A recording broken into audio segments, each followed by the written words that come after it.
ሰላም። በዚህ ቪዲዮ እንዴት አድርጋችሁ የብላይንድ ስፖት መስታወት መኪናችሁ ላይ እንደምትለጥፉ እናያለን።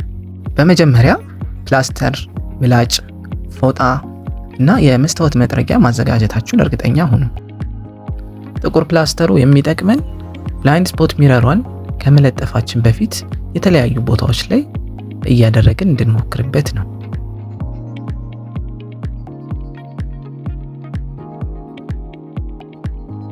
ለአውቶሞቢል መኪኖች የሚመከረው ምርጡ ቦታ ኮርነሮች ላይ ሲሆን ከላይና ከታች ቢሆን ይመረጣል።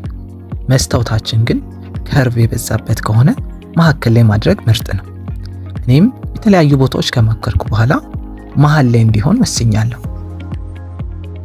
በመቀጠል መስታወታችንን በመስታወት መጥረጊያ በደንብ አድርገን እናጸዳዋለን።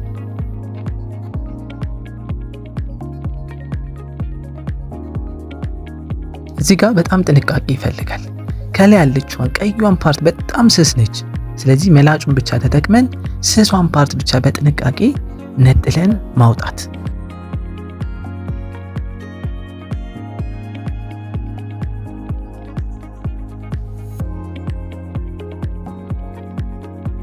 አሁን ጠርገን ያዘጋጀነው ቦታ ላይ ወስደን መለጠፍ እንችላለን። ዙሪያ ጠርዞቹን ደግሞ በደንብ ጫን እያለን ማስቲሹ መያዙን እርግጠኛ እንሆን። በመጨረሻም የለጠፍናትን መስታወት እናጸዳታለን። አሁን ላይ ብላይንድ ስፖት ሚረራችን ለመጠቀም ዝግጁ ነው። ሰብስክራይብ በማድረግ ቤተሰብ ይሁኑ።